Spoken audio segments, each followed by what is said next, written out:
विवान घरी येऊन चिडचिड करत असतो. तो नोकरांवरती सुद्धा वचकतो की कशाला माझं तोंड बघत थांबलायस तू, जाऊन ठेव ना ते सामान. तेव्हा त्याची आई त्याची समजूत घालते की विवान, अरे कोण कुठला ड्रायव्हर तो, कशासाठी उगाच त्याच्यासाठी मनस्ताप करून घेतोयस. त्यावर विवान विचारतो की आई बरी आहेस का तू, त्या साध्या ड्रायव्हरसाठी मी का मनस्ताप करून घेईन, पण ज्याच्यासोबत आयुष्यात संबंध जोडले जाणार आहेत त्यांच्यामुळे त्रास तर होतोयच ना. त्यावर त्याची आई अवनीला फटकारते की अवनी, अगं आधीच विवानला राग सहन होत नाही आणि चूक कोणाची का असेना, बायकोने नेहमी नवऱ्याची साथ द्यायची असते. त्यावर विवान एक गोष्ट निक्षून सांगतो की आई, चूक माझी नव्हती, कारण मी कधीच चुकत नाही. विवान चिडून तेथून निघून जाणार. त्याची आई त्याला थांबवते, त्याच्याशी बोलायला जाते. अवनीचा इतका संताप होतो, काय सतत नवरा नवरा लावले, आमचं लग्न व्हायचं आहे ना अजून. आणि त्यांना सांग की मी काय बायको म्हणून पाठीशी उभी राहणारी नाही, तर नवऱ्याच्या बरोबरीने उभी राहणारी. आणि जर का माझा नवरा चुकला ना, तर कान पिळून त्याला त्याची चूक दाखवणारी सुद्धा आहे. स्वाती चक्क तिच्यासमोर हात जोडते की बाई प्लीज शांत हो गं. विवानची आई येऊन अवनीलाच सांगते की जे झालं ते चुकीचं झालं, पण ठीक आहे. आणि ती त्यांच्या नोकराला दिनूला हात मारून बोलावते. अवनी आणि स्वातीचं सामान त्यांच्या खोलीत ठेवलेलं असतं. ती त्यांना तिकडे जायला सांगते. तेव्हा महेश पण आणि विवान पण अवनीला नुसतं खाऊ का किडू नजरेने बघत राहतात. स्वाती अवनीला घेऊन तिकडे रूममध्ये घेत जाते. तेव्हा विवानचं लक्ष तिच्याकडेच असतं. महेश विवानला समजावतो की आपण शांतपणे बसून बोलूयात ना. विवान रागाने आपला मोबाईल, आपलं ब्लेझर उचलतो आणि तेथून निघून जातो. म्हणजे महेशला तो काही भावच देत नाही. तोपर्यंत इकडे राजाने सगळी तयारी केलेली असते घराची डागडुजीची.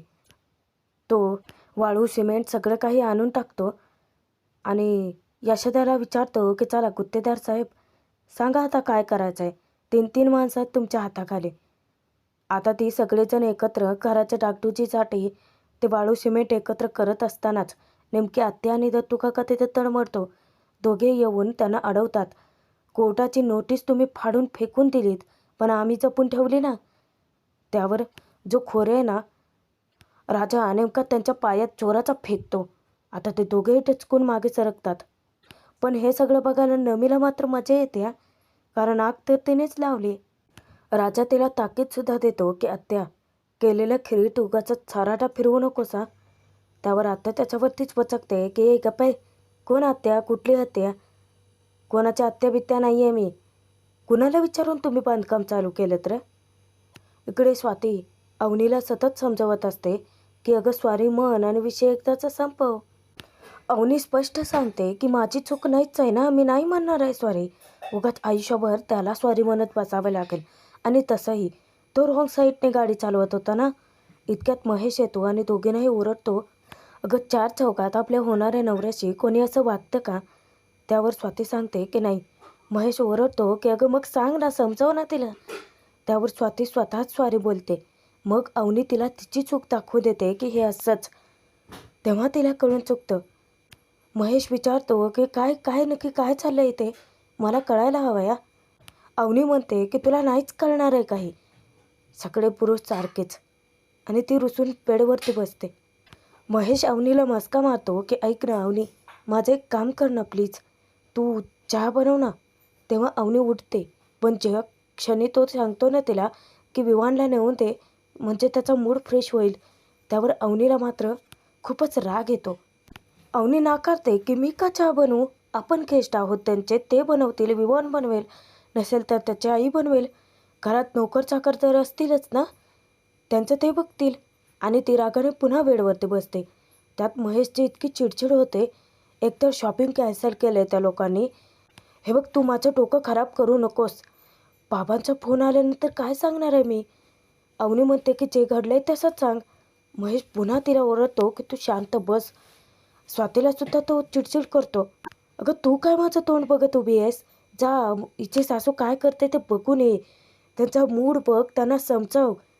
अगं ती लहान आहे, तू नाही आहेस ना, तुला कळतं ना. अवनी ताकीद देते की ती सासू नाही आहे माझी, म्हणजे सध्या तरी झालेली नाही आहे. महेश म्हणतो की तुझ्याशी बोलण्यातच अर्थ नाही आहे. तो रागाने तेथून निघून जातो. अवनीची खूपच चिडचिड होते. सगळ्या मुलाला लग्न झाले ना की शिंग फुटतातच. मी सॉरी म्हणणार नाही आहे. चूक माझी नव्हतीच आणि लग्न तर मी अजिबात करणार नाही आहे. तिकडे दांगटाच्या कुटुंबामध्ये आता यशादा समजावायला जातो की हे बघा, आम्ही काय डागडुजी करत नाही आहोत, थोडंसं रंगरंगोटी करायचे एवढंच. त्यावर काका त्यांना धमकातो की काही करता येणार नाही आहे, नाहीतर कोर्टात खेचीन आम्ही. त्यावर राजा विचारतो की अरे रक्ताचा काकाच ना तो आमचा. त्यावर आत्या फटकारते की आम्हाला नको सांगू हे रक्ताची बिक्ताची नाती, तुझ्या त्या पाताळयंत्री बापाला सांग. अरे आम्ही पण रक्ताचंच होतो ना त्याचे, पण वेळेवरती बघ कसा तुमचा बाप पालटला. आता मात्र पाण्याची तळपायाच्या मस्तकात जाते. आतापर्यंत त्याने लई शांतपणे ऐकून घेतलं. तो त्यांना येऊन आता खडसावतो की तुमच्या हिश्श्याची जागा तर फुकून तुम्ही मोकळे झाले ना, मग आता आमच्या घराकडं पाकड्या नजरेने बघायचं नाही. हे घर आमच्या अण्णाचं आहे. आणि त्यांच्यात इतकी बाचाबाची होते. ते दोघं तर आता व्हिडिओ बनवायला लागतात की ही मुलं कशी अंगावर येत आहेत, आम्हाला मारहाण करतात वगैरे वगैरे. यशोदा कसंबसं करून आता त्या सगळ्यांना थांबवतो.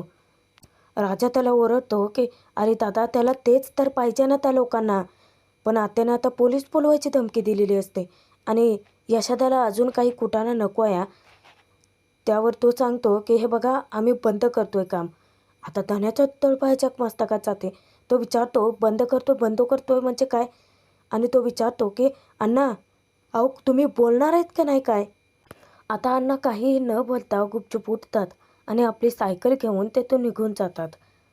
त्यावर आत्या त्याला हिणवते, चिडवते की धोंड्या, अरे शेपूट घालून कशाला पळतोयस? त्यावर दत्ता काकाही चिडवतो की अरे बघ, पंक्चर झाली त्याची. तेव्हा यशोदा चक्क हात जोडून त्यांची माफी मागतो. आत्या, हे बघ आता तुझ्या सांगण्यावरनं बंद केलं आहे ना काम आम्ही, मग नको ना आगीत तेल होतो. हे बघ आता जर का पोरं चिडली तर मी त्यांना नाही अडवू शकणार आहे. त्यावरती पुन्हा डिवचायलाच लागते. हिणवते त्यांना सगळ्यांना की आत्या नको ना, आम्ही सगळं काम बंद केलं आहे. या आत्याचा शाप आहे शाप. तुमच्या घरातले एकाचं बी लग्न नाही व्हायचं. आणि आत्ताच सांगते, माझ्या घराला टाकटुजी तर सोडाच, साधा हात बी लावायचा नाही या, नाहीतर गाठ माझ्याशी. सांगून ती निघून जाते. यशोदा जाऊन सगळ्यांना समजावतो की पोरांनो, उगाच डोक्यात राग नका घालून घेऊ. त्यावर राजा सांगतो की राग आत्याचा नाहीच आहे, पोटच्या पोराला बोलताना बाप पळून जातोय ना, याचा जास्त राग आहे.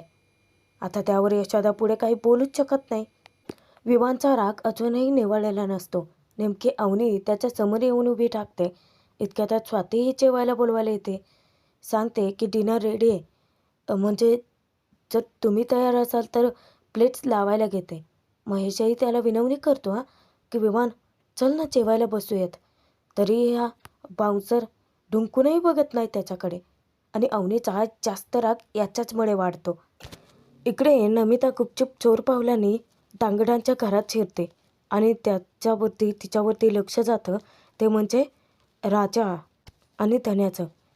दोघे येऊन जा विचारतात की मंद, इथे काय करतेयस? आत्याला जर कळलं ना, झाला तेवढा तमाशा पुरे नाही आहे का? धन्या म्हणतो की हो, नाहीतर ती पण यायची हिच्या मागे मागे काव काव करत. त्यावर नमिता हसऱ्या चेहऱ्याने समजावते की झालं तेवढंच झालं, विसरून जा ना आता. मी ना तुमच्यासाठी एक खास डिश बनवून आणले, ती शिरा आणल्याचं दाखवते. आता धन्यात ते घेणार. पटकन ती लपवते आणि विचारते यशा कुठं आहे? राजा मुद्दाम तिला खोटं सांगतो की अमेरिकेला गेलाय. इतक्यात यशोदा येतो. नमिता म्हणते की आहे की इथंच. नमिता लाजून मान खाली घालते आणि यशोदाला मुद्दामच म्हणते की यशा, तोंड गोड कर की. त्यावर राजा आणि धन्या वेगळाच अर्थ काढतात. ती सांगते की अरे मी शिरा आणलाय तुझ्यासाठी. त्यावर आता धन्या तो शिरा मागतो, पण ती सांगते की गपरे जिपऱ्या, जो करतो ना त्यालाच कळते चव. यशोदा एकच घास खातो आणि नमिता पटकन देऊन टाकते. धन्या विचारतो की आमच्या घराचं डागडुजीचं काम थांबलं म्हणून केलाय काय शिरा? त्यावर ते अचानकच हं म्हणते आणि त्यांना धक्काच बसतो. खरं तर नमिताने त्याचसाठी शिरा बनवलेला आहे बरं का. इकडे अचानकच चंद्रकांतचा फोन आलेला असतो आणि महेशचे घाबरगुंडीच उडते. आता त्याला फोन घ्यावा की नको काहीच सुचत नसतं. विवानला तो सांगतो की 1 मिनिट, बाबांचा फोन येतोय, मी घेऊन येतो. पण विवान म्हणतो की इथेच बोल ना. त्याचे धाबे आणखीनच तणावतात. नाही म्हटलं तरी अवनीला पण थोडी भीती वाटतेच हा. महेश ततपप करायला लागतो. काय सांगावं सुचत नसतं. आधी तो शांतपणे सांगतो की ते शॉपिंगला गेले नाही आहेत, जाणं कॅन्सल झालं आहे. पण त्यामागचं कारण काय सांगावं त्याला सुचत नसतं. त्याचवेळी अचानक विवान फोन मागतो. आता तर आणखीनच त्यांची घाबरगुंडी उडते. त्याला वाटतं की बहुतेक आता जे घडलं आहे ते सगळं सांगेल. पण विवान जेव्हा फोन घेतो तेव्हा तो चंद्रकांतला सांगतो की अंकल, आम्हाला आज नाही जमलं. आम्ही शॉपिंगला जाणं कॅन्सल केलं आहे कारण अवनीची तब्येत ठीक नव्हती ना. नाही म्हणजे खूपच दगदग झाली तिची. मग म्हटलं की लग्नाचं शॉपिंग आहे, फ्रेश मूडमध्येच केलं पाहिजे. उगाचच दगदग करून आणखीन त्रास कशाला ना तिला. त्यावर चंद्रकांत विवानवरती खूपच खुश होतो आणि या सगळ्यांचा जीव भांड्यात पडतो. वा वा वा, नाही म्हणजे अवनीची इतकी काळजी घेतोयस तू आत्तापासूनच, ऐकून बरं वाटलं. म्हणजे लाखात एक जावई निवडलाय बरं का मी. विवान मुद्दामच अवनीकडे बघत म्हणतो की अंकल, तुमची मुलगी पण तितकीच लाखात एक आहे. नाही म्हटलं तरी मग मी तिची काळजी घेणारच ना. तेव्हा चंद्रकांत म्हणतो की अरे हो, बरं आता तुमच्या परीने तुम्ही सगळं उरका, शॉपिंग वगैरे करा. आणि तो फोन ठेवून देतो. महेश, स्वाती, अवनी तिघांनाही विवान मुद्दामच सांगतो, काय आहे, डिनर रेडी आहे, तुम्ही तोपर्यंत जाऊन बसा, मी 2 मिनटात येतोच.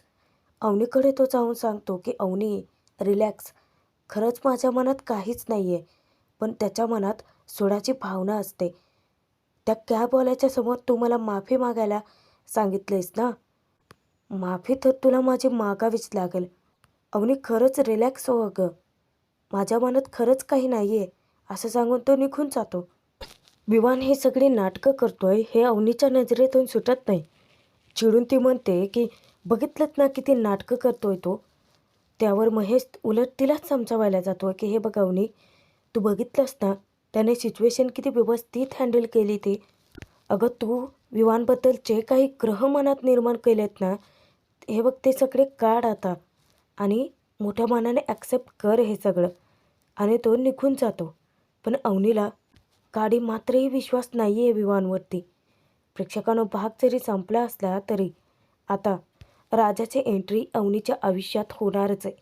कारण एक ड्रायव्हर म्हणून राजा नेमका विवानच्या घरी येतो. चंद्रकांतनेच त्याला पाठवलेलं असतं. अवनीची चिडचिड होत असते की माणूस बनून मला कोणी समजून घेणार आहे की नाही. आणि तेव्हाच राजाची एंट्री होते. तो विवानचं नाव चुकीचं घेतो की विवान खानावळे कोण आहे इथे. त्यावर तो सांगतो की विवान खानापुरे नाव आहे माझं. पण जेव्हा पलटून तो राजाला बघतो, दोघेही आमनेसामने आलेले असतात. आणि तेव्हा राजाला समोर पाहून विवानला मोठा धक्काच बसला आता.